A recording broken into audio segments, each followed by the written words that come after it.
Hello, I'm Corinna Howard and this is the Monday Night Review. Hello and welcome to episode 127 of the Monday Night Review. I hope you're all well. I do, of course, have a cold. Seems to be a permanent thing. I didn't really notice until my friend Matt mentioned I always have a cold. So sorry about that. It's not ideal for podcasting. In the last couple of weeks, Ian Bailey, who was one of the suspects in the Sophie Toussaint de Plantier case, has died. And it's meant a flood of people coming over to my YouTube channel, weirdly, to listen to the episode. And my goodness, the vitriol. Apparently, I've not done a good job, everybody. I mean, there is so much on that case. So many intricacies. One guy is cross because I didn't mention that a dermatologist had seen Ian Bailey and not mentioned the scratches on his face. My plan for this podcast is to tell you interesting, weird, true crime, history, whatever stories. And if they float your boat, you're going to go and find out more. I cannot be an expert on everything. I think should mention that the same person that's cross, I didn't mention that a dermatologist had seen him in the days after the murder and hadn't, he explains what a dermatologist is, which is interesting because I'm actually trained in skin science. But he also thinks that it was a hit, which I've never heard of a hit where they just sort of randomly beat someone to a pulp. Anyway, I'm sure there is one. I'm sure there's loads. I'm sure the mafia love doing that, but it's not quick and clean and easy. So, if you didn't know, all of these episodes are up on YouTube. You can go and have a watch there. Yesterday I spent at a karate contest. It's my first time at a karate contest. My first time as one of those mums. And it was great. My son loved it. I had to sit down and keep my mouth shut during the kumite bit, which is where they do sparring. Anyone I see hitting my child, I just want to shout, smack them. And that's not appropriate at karate, apparently. But I hope you are all well. It's been a couple of weeks. As I've said before, this podcast is just something I do because I love doing it. So in my life as a mother and a money earner and wife and all of those things, dog mum to four, if something's got to give, it's going to be this, which is sad. But anyway, we're back. We're back with a corker today. And something I want you to think about is, do you believe in reincarnation?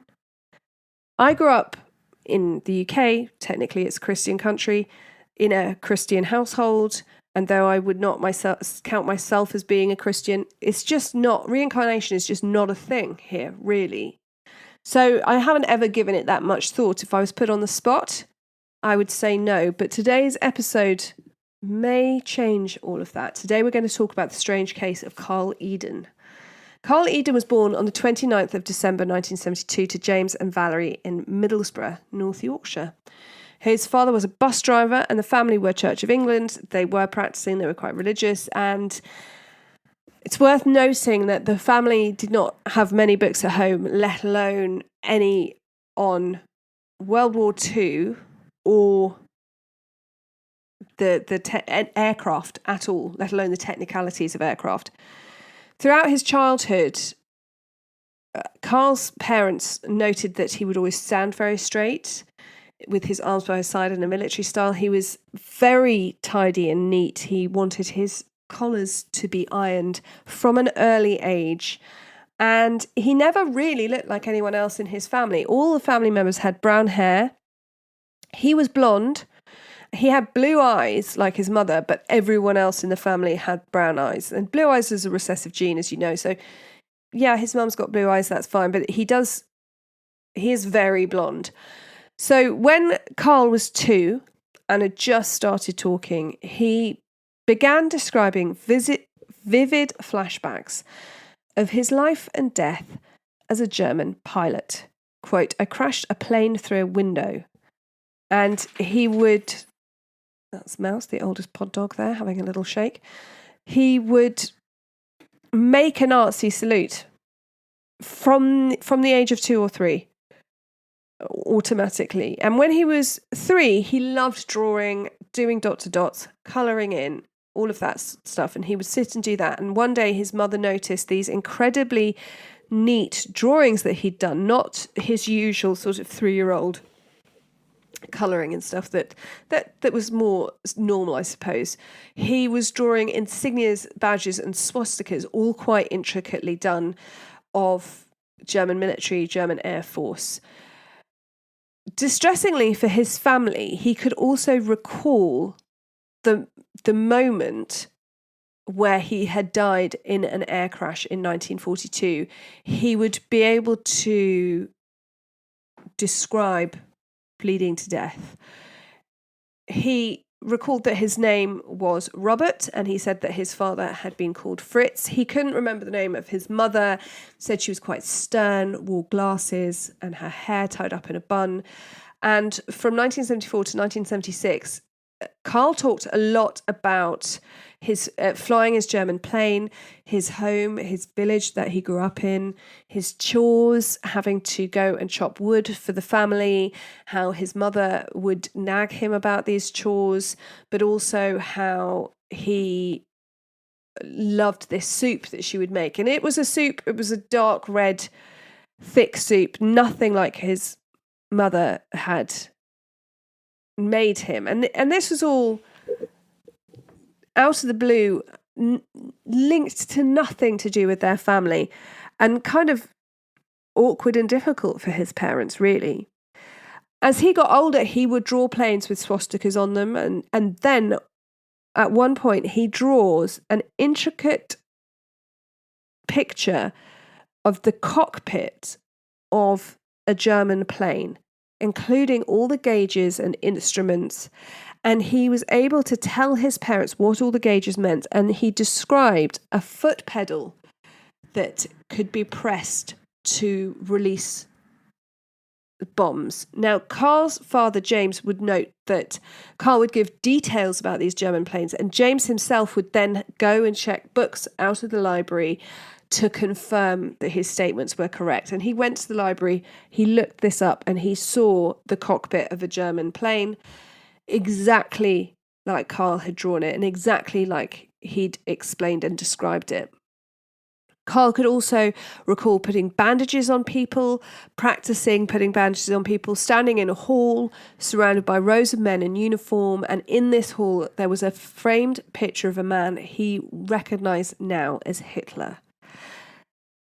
At the time, so mid to late 70s, still World War II was very much in the forefront of people's minds. And so this was kind of shocking and difficult for this North Yorkshire family to have this son who would talk almost affectionately about things that to them was not okay to talk about, and to know about Hitler and to do this Nazi salute. Carl would say that he'd lost his right leg in the plane crash that he could remember, and he himself had a large protruding birthmark at the top of his right leg near his groin, which later, when experts got involved and were interested in this, would some believe that that birthmarks are an indicator of a past life injury. And some articles I've read have also had him predicting his own death before the age of 25. Now, I haven't seen this in a lot of places, but it's worth mentioning. Distressingly, he could tell his parents exactly what it felt like bleeding to death. And this was all when he was really young. At the age of 9, he was interviewed by Women's Own magazine. He was also in lots of local papers. Some papers in Germany picked this up, and he, was getting quite a lot of interest. When talking about his past life, Carl would frequently goose step and do a high-knee German march with a straight-arm salute. Nobody had taught him this, as I said. North Yorkshire in the 70s, you're not going to have anyone teaching kids how to do this. And then with all this and the newspaper interest, he was teased at school from the age of about 11, and he just stopped talking about it so much. And he had been speaking to a parapsychologist about his memories, who was looking into it. And from this age, he just became quite reticent, didn't want to speak about it. And by the age of 16, it was almost like he couldn't really remember as much. There are a few little things that his family all thought were perhaps a link to this being a memory of a past life. His parents preferred tea, which was very British, very Yorkshire tea, the best tea if you ask me. Carl preferred coffee, which is much more of a German custom. He liked sausages, and as I say, he used to remember this thick soup, which again was not anything that they had at home.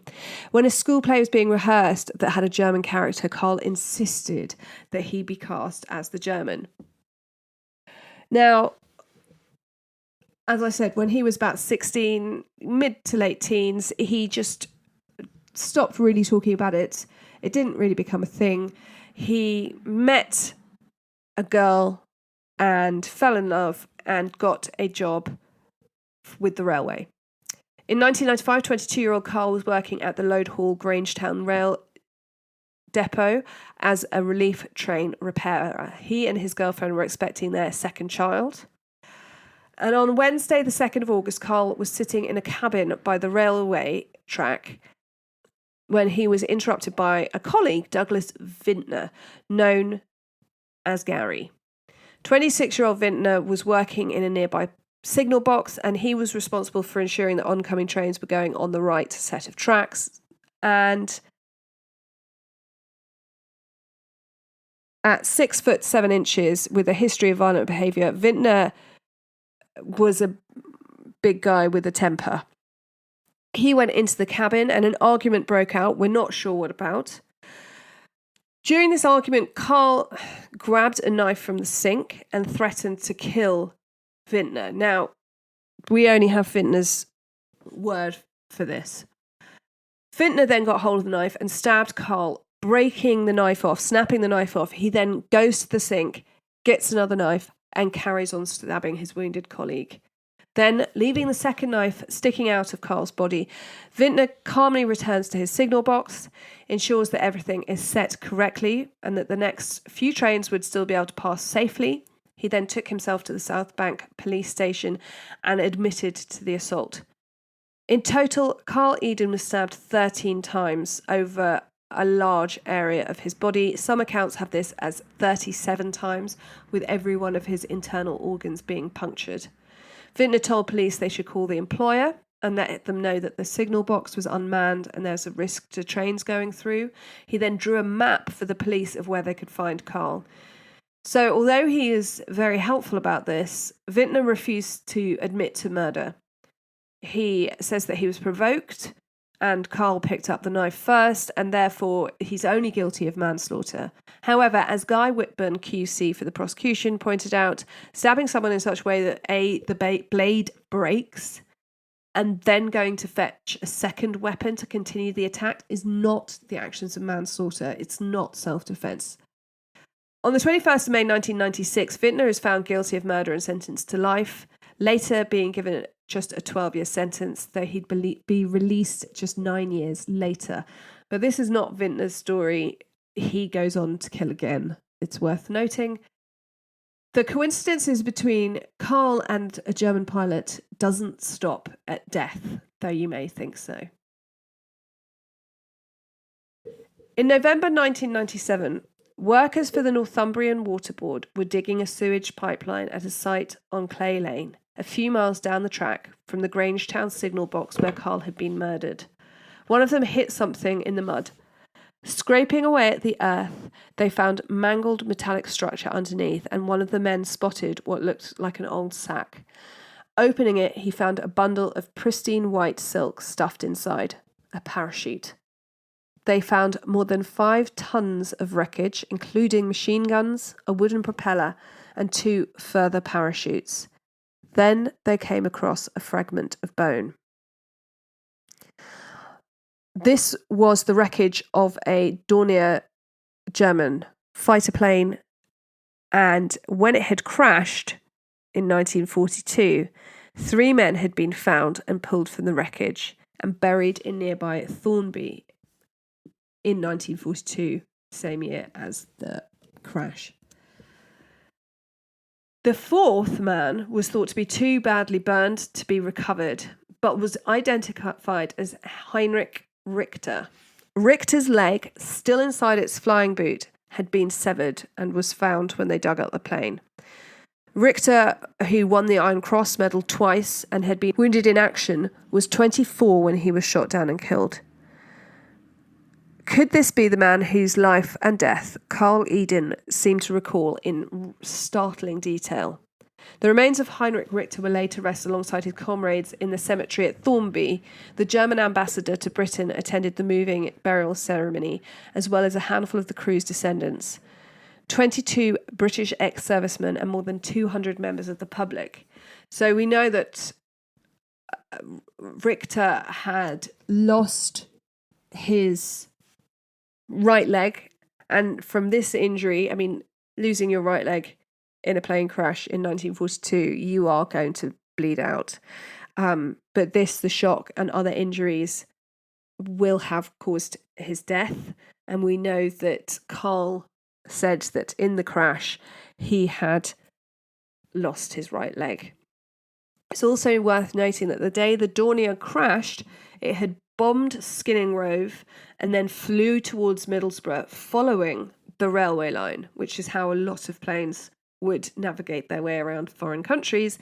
And on the day of his death, rail worker Carl had been to Skinning Grove to collect railway carriages and then gone up the same railway line to the signal box, to the cabin where he was murdered, which was feet away from where the aeroplane had crashed. In 2002, photos sent to local historian Bill Norman, who had doggedly tried to track down information on Carl's story, revealed a chilling resemblance between Carl and Heinrich Richter. When Carl's mother saw the photos, she said, quote, "It's got to be him. The resemblance across the eyes and nose is uncanny." The collar of Richter's jacket bore the insignia of eagles, just as Carl had drawn in his early childhood pictures all those years ago. Now, there are so many likenesses that it's very difficult to think of another suggestion for how Carl could have all of this knowledge about the aeroplane, about the crash, losing his right leg, these memories of a childhood in Germany, all of these things. But interestingly, one of the problems skeptics have about Carl's story was that he always mentioned that they were hit by anti-aircraft guns, which is what happened to Richter's plane. And then he must have blacked out. He says it all goes black. And when I wake up, I see a building coming towards me, and we crash through a window. And there's no evidence of the plane crashing into a window. It was hit by anti-aircraft guns, and then it crashed in an attempt to do an emergency landing. So this has always been a thing for skeptics. They say, there was no building involved. But Heinrich Richter was a gunner, and in a Dornier plane, the gunner, one of the reasons that gunners had balls of absolute steel is that for many fighter planes, including this one, the gunner is in a glass bubble, either under or at the back of the plane. In this case, it's sort of under the plane. And in the event of an emergency landing or a crash landing, they're going to get smashed.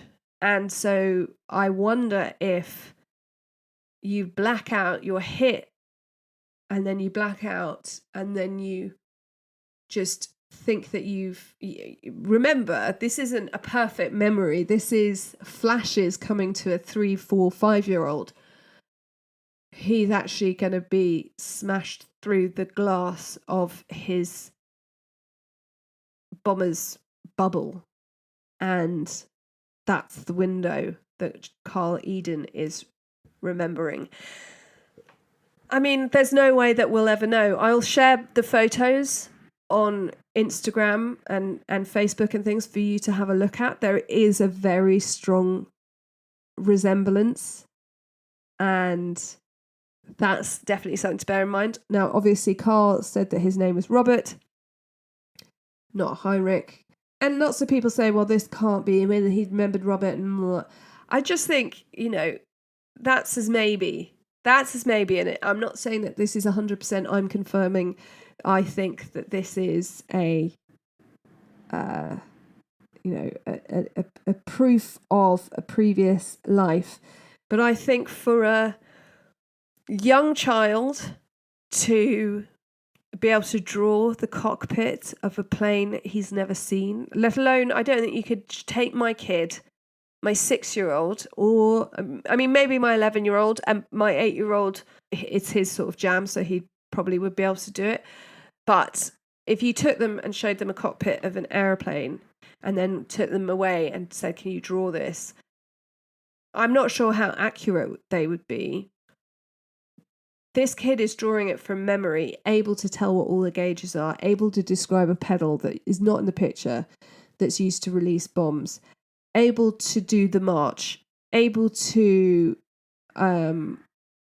describe a different childhood. It's all very unusual and incredibly tragic that his life was cut short and that he never saw the wreckage of the plane. They knew that there had been a plane crash, and they were able to find out that much. But the fact that 2 years after his death, this plane is uncovered and the right leg is found, and I just think it's such an intriguing case, and that is the strange case of Carl Edon. I'd love to know what you think. I think this kind of thing I could just go around in circles about always. It's partly why I started this podcast. It's just so intriguing, because if this is true, and there are other cases like this that I'm going to talk about, but if this is true, then that opens up a whole infinite world of possibilities. And I just find kids say weird things anyway, but now I'm a bit like, no, none of my kids had memories of a past life that I know of. They weren't mentioning it. So I really want to know what you think. So you can send me an email, themondaynighreview@gmail.com. You can leave me a message on any of the social media. And I just wanted to give a shout out to Kieran Conway, who is doing a run, I believe. I never have the information in front of me, Kieran. I'm sorry to be so useless. But he's doing a run or a walk in support of Men Walk and Talk, to facilitate walk and talks to empower men to open up and seek support. And a lovely young man I knew through work took his own life last year. Such a shock to everyone who knew him, because he was incredibly unique and successful and just a wonderful person. And so I'm very much a feminist, and I feel like I bang that gong quite a lot, but I'm very much, as a mother of 3 sons, desperate for men's mental health to be taken seriously as well, and for men to feel that they can open up and talk. So if you fancy supporting Kieran, then the link is in the bio. He's doing his walk/run on the 23rd of March. You can go and join the Patreon. There are now just 2 subscription levels. So you can join the first subscription level, and that's just all the episodes as they are, but without any ads in them. Or you can join for a little bit more, and you get a whole ton of extra content, including extra episodes, cool stories to read, discounts on merch, all of that jazz. And until next time, be kind, stay safe, and always check the back seat before you drive.